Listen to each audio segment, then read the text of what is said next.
I think I'm at a loss for words. Wow. A lot of you people watching right now are on replay. Shout out all my people here in the chat, guys, for the latest post-game show here on WardyNYM. I mean, I don't even know what to say. This was the craziest game by far I've ever witnessed as a baseball fan. This is the craziest game by far this season. There were so many great positives to take from this game, as there were a lot of negatives too. It definitely sucks that the Mets lost after coming back the way that they did, coming back from a 6-run deficit that I jokingly said the Mets could do with ease on Twitter because they did it against the Phillies early this year, and they did it again.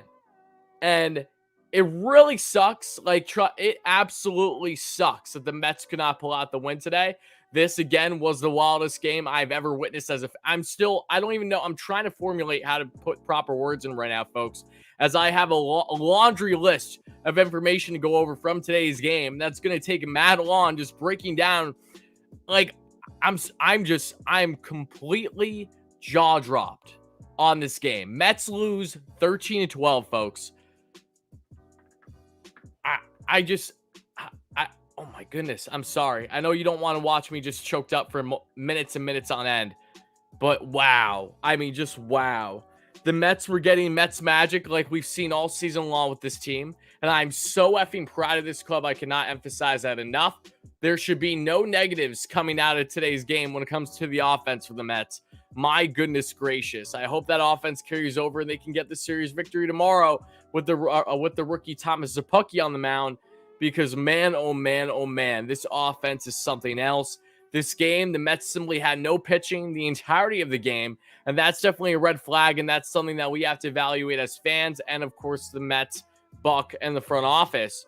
But this offense, I just give credit where credit's due. Give huge credit to the Giants for being able to rally the way that they did. Huge credit to the Mets to be able to rally the way that they did. I'm focusing more so on the offense than I am the pitching right now. I'd like to make that clear.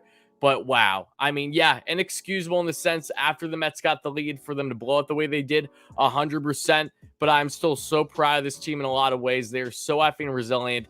They're not going to go down without a fight. And while they definitely should have won tonight in a lot of ways with how the game had its twists and turns as an understatement, that was just such a wild game that I will always appreciate. Again, it sucks that they lost, but that, again, was the craziest game. The craziest game you could possibly watch, guys. I know we got a bunch of donations. I'll be addressing them soon. You guys know the drill. But let's break down what happened in this one, folks, as we're now 5 minutes into it. Wow. Again, I'm just still at a loss for words, folks. Hit that like and subscribe button. Help us get to 200, 300+ likes by the end of the show. Always appreciate it. I don't know how long we're going to be live tonight because, again, it's a 1:45 a.m. here, and the Mets have a day game tomorrow too, or 4 p.m. Eastern time. So I need to get some sleep tonight, even though it won't be easy. But guys, let's break down this game. Let's go through it. What a whirlwind. I mean, what a whirlwind. The only reason why I'm not screaming is because I did all that throughout the game, watching by myself. And because the Mets lost, I can't show those screams anymore. But trust me, I was throughout this game. And I know some of you guys were too. But the Mets started off the game in the first. They didn't score, but Starling Marte was showing that aggressive base running by getting himself a base knock and a stolen bag for the first time in a little bit. I believe Marte's been 0 for 4 in his last 4 attempts trying to steal a bag, so it's great to see him steal one. Either way, Logan Webb definitely pitched solid against the Mets today. The Mets were able to work his pitch count, but weren't able to get a whole lot of runs early. And we had Chris Bassett tonight, folks, who again had another rough start against the San Francisco Giants. Bassett, who unfortunately gave up 5 earned runs the last time he faced the Giants, and the Mets alone lost to the Giants earlier this year, where the Mets won 3 of 4 in that series. Bassett, again, his kryptonite hasn't just been the Giants, but it's specifically lefty bats and Jock Peterson and Tommy La Stella, who had really good numbers in their careers against Bassett entering tonight's game. We saw Kyle Schwarber 2.0 that being, and yes, oh my goodness, I can't even speak right now, Jock Peterson. So much happened, but let's get into it further, guys. Darren Ruff brings in the first run of this game out of the what? We saw 25 runs tonight. He had an RBI ground out there in the bottom of the first early on for the Giants, give them an early 1-0 lead. Then the Mets head to the top of the second. Jeff McNeil leads things off in the inning with a double. Eduardo Escobar with an infield single. Cano with an RBI single. Cano, who has now great numbers against Logan Webb entering tonight's game, continue to pick things up with the RBI against the right-hander. And the Mets tied it there in only the second inning. And I do see my Wi-Fi is going up and down, guys. So if the quality varies in the show, I do apologize. And I also apologize once more if I'm completely all over the place in this one, guys. You can't expect me to be normal, rational, or not stumbling over my words more than usual when the Mets just performed the game that they did, and it's almost 2 a.m. Eastern time, so I'm tired. But again, we get in the third, guys. Jock Pearson has a 2-run piss missile into right field, his first of 3 home runs tonight. Yes, that is true. Jock Pearson was on his Barry Bonds shit tonight, and the Mets could do nothing about it. Again, Jock has had good numbers against Chris Bassett, and you would have thought, okay, after that home run, that Bassett wouldn't be able to pitch to Jock again, but he would. But before we get there, the Mets, in the top of the fourth there for the Giants, Gonzalez got a double. Tommy La Stella then pimped a 3-run bomb, and that completely blew up open this game at this point. And the Mets at this point were down 6-2, and that's a rough one as they then get to the 5th inning, and Tomas Nido starts things off with a single. Brandon Nimmo gets a hit by pitch on base. Starling Marte is safe because of a fielder's choice, and then Francisco Lindor gets an RBI sac fly, and at that point, it was 6-2. Prior to when I said it was 6-2, it was actually 6-1. Then we get to the bottom of the 5th, folks, and Chris Bassett, who was still on a solid pitch count, however, already had given up a total of, 5 to 6 runs at that point. Probably shouldn't have been pitching there in the 5th, especially matching up against Jock Pearson for another time with 1 man on, and Pearson once again pimps himself a 2-run shot, his second 2-run bomb of the game, and it wouldn't even be his last, as bizarre as that is to say, folks. Then we get there into the top of the 7th. Francisco Lindor doing his best Jock, can't even speak right now, best Jock Pearson impression, folks, as he himself gets a 2-run piss missile into the bay and right. And that, just like that, is, in fact, at that point, a 4-run ball game after the Mets were then down a total of 8-2 entering that inning. Jeff McNeil then in the top of the 8th, folks. This wasn't just the longest and wildest 8th inning I ever witnessed, but man, oh man, this is the wildest inning I've ever witnessed as a baseball fan. This inning felt like it went on at least an hour, if not longer, and it started off with the Mets doing ridiculous stuff. You would think the Mets have a cheating lab going with all these infield singles. They've had 10 effing infield singles over the past day or so in these first 2 games against the Giants. But Jeff McNeil leads things off for a 3rd consecutive time tonight in an inning to get on base, this time with another base knock. Eduardo Escobar gets a base hit. Eddie did so well at the plate today. That's why he's in number 2 star for Wardy's top 5 tonight. Then, of course, you have Mark Canha with an infield single. Dom Smith, Dom, who again got the start at DH tonight and had some decent numbers in this matchup, comes up clutch with a massive 2 RBI single to give the Mets at that point the lead. Brandon Nimmo with an infield single. Marte with an RBI infield single. And pardon me, this is where the Mets got the lead. Then Lindor with a 3-run effing triple to give the Mets the lead at that point. At that point, it was 10-8. Then Pete Alonso with an RBI sac fly to give the Mets a 3-run lead heading into the bottom of the 8th. But one thing that the Mets simply couldn't stop doing tonight was throwing pitches at Jock Pearson when they should have. Jock pimps a 3-run home run, his 3rd home run of the night, folks, and it wouldn't even be his last RBI and last clutch hit. Then you, of course, had bases loaded, and the guy was out at second base, which was frustrating. They didn't call him out. The Mets didn't challenge. However, they got out of the inning unscathed after that, but it was a frustrating matchup at that point to give up that bomb to Pearson, and it's tied 11-11 in there in the 9th. And then, pardon me, as we are then in the 9th, Dom Smith leads off with a triple. Dom, in back-to-back innings, gets a massive hit for the Mets, and that run ends up coming in, thankfully, for the Mets off of a sac fly. That was the sac fly from Alonso, I believe, if not sooner. I could be getting them confused again. I apologize, folks. But no less, the Mets had a 1-run lead heading to the bottom of the 9th, thinking you could even avoid extras. But no, Edwin Diaz blows it tonight, trying to get the save, gives up a base knock to Wilmer Flores, gives up a base knock to Darren Ruff, you saw, and then he gives up a RBI single to Jock Pearson. Jock Peterson's 8th RBI of the night. And then, of course, Crawford comes in and gets an opposite field walk-off RBI single. And that's how the Mets lose 13-12. There was a total, folks, of 25 runs in this game. A total of nearly 40 hits, just shy of 40 hits. Oh, my goodness gracious. I mean, the Mets tonight, Chris Bassett didn't have the pitching. We know that story. It's unfortunate. But again, Bassett has struggled. The Giants have been his kryptonite. It is what it is right now. Steven Nagosic, who's going to get completely not recognized from tonight's game, knowing that the Mets lost especially. But he pitched 2.2 scoreless for the Mets after Chris Bassett had his start. And that was massive because that kept the Mets in it.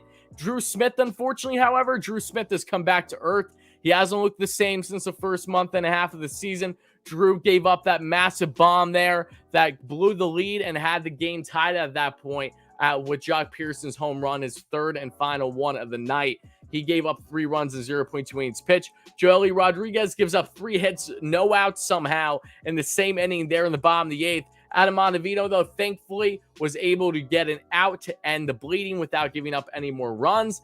And then Edwin Diaz, like I said, with the blown save there. When Logan Webb only went 5 innings for the Giants tonight, they had a total of 5 relievers, including having those 7 runs scored in the top of the 8th off of Tyler Rogers, the stud submarine right-hand reliever. This game, guys, again, the wildest game I ever witnessed. Once again, I apologize if my quality has been bad and not consistent in tonight's show, not just because I'm tired, but also because of the fact that my Wi-Fi just keeps dropping for whatever reason. I can't tell you why. But guys, I could easily spend hours and hours on end about this game. It was jaw-dropping. I'll never see anything like it. I would like to emphasize, though, once more that I'm so effing proud of this Mets offense, the resiliency, the gunning down the line. The Mets avoided at least 4 double plays tonight because of them just hustling down the first baseline.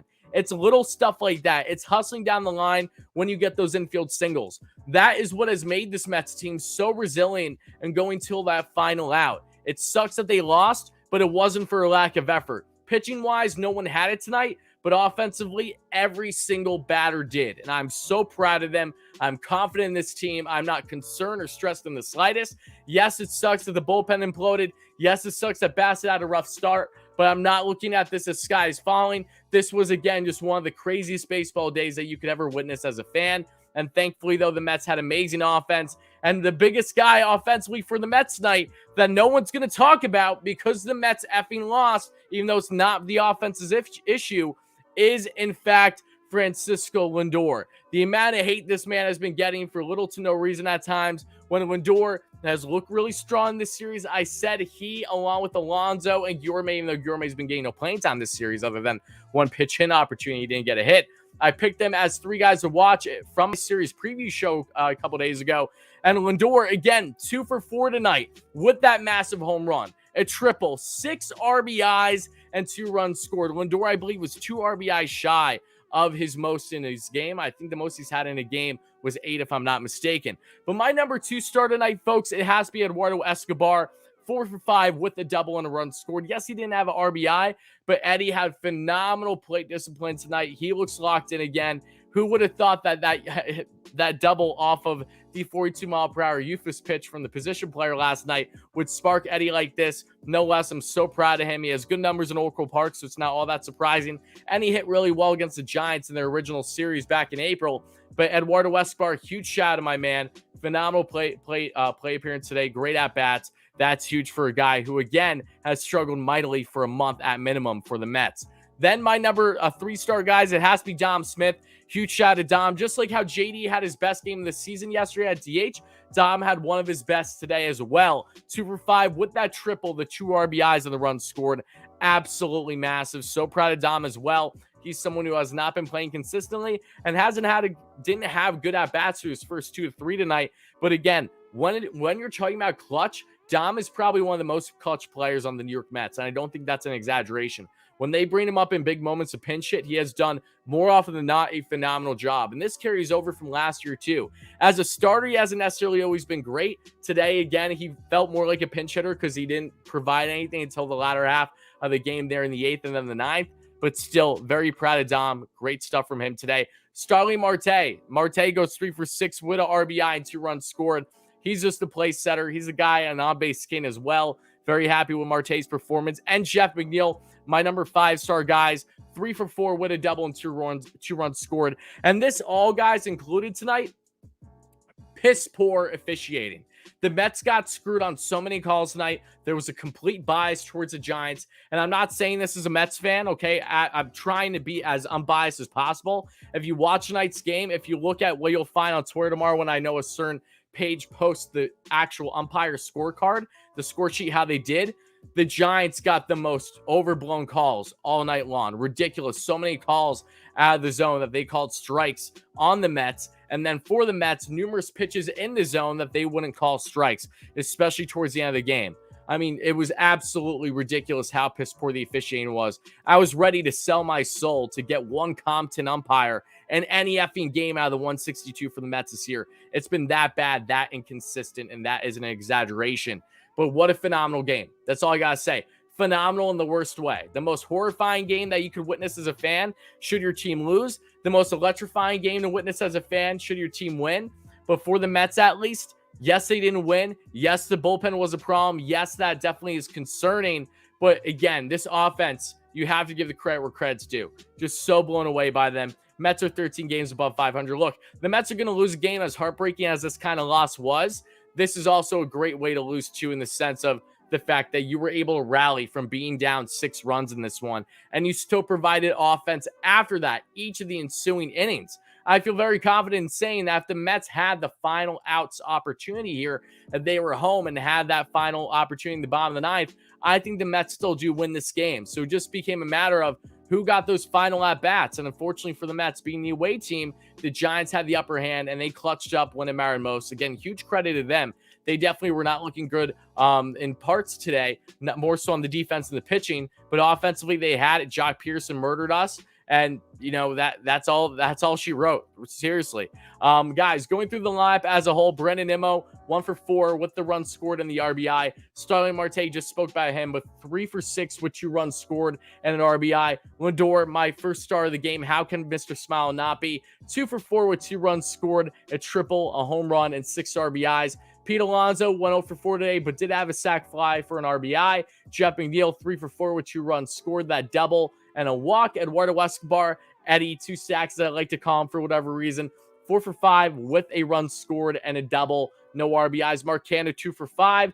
Canha had himself an RBI. Didn't even get in my top 5 because of the amount of Mets offense that they had. The Mets guys scored 13 runs in back-to-back games. It's unfortunate that they scored 13 today and didn't win, but I am grateful for the fact that they managed to squander 26 runs in 2 games. Now let's hope that they can prevent giving up a minimum of 12 runs tomorrow with Zappucki on the mound, which won't necessarily be an easy task. But going through the lineup further, Dom Smith, again, 2 for 5 with the run scored, the triple, and the 2 RBIs. Jankowski with a run scored, pinch running for Dom there in the 9th. Tomas Nido, 1 for 3 with a run scored. Luis Guillorme with a run scored in 1 at-bat. And Mazika went 0 for 1. So that's all you really need to know about the lineup, guys. I'm going to start to get into all your comments, questions, and concerns, answer all your donations, all that fun stuff. Like I said, guys, I am all over the place. I say great way to lose in the sense that I'm happy that the Mets rallied the way that they did today. I don't mean great way as an actual performance as a whole for the team, because the pitching was rough, but I'm really just referring to the Mets offense. I was blown away by them today. And I think all of us should be. There were definitely positives to take from this game, as wacky and as bizarre and as historic that it was. But again, guys, for everyone here in the live stream, I'm going to start answering your comments, questions, and concerns now. Going to answer your donations and all that fun stuff. For people on replay, I'll be cutting things off. So, guys, let me know your thoughts in the comments below. For my viewers on replay, how do you feel after probably the craziest Mets game you may ever witness as a fan? Losing 3-12 after rallying back, scoring 6 runs down to come back and even get the lead in the same inning, a 7-run 8th inning. Has that ever happened for the Mets? And if so, how long ago was that? Seriously, let me know your thoughts down below. Smash that like and subscribe button if you enjoy this consistent content, as wacky as tonight's show was, or this morning's, whenever you're watching it. But again, I appreciate it a lot. Guys in the live stream, going to answer your comments now. People on replay, however, this is where I'll be cutting things off.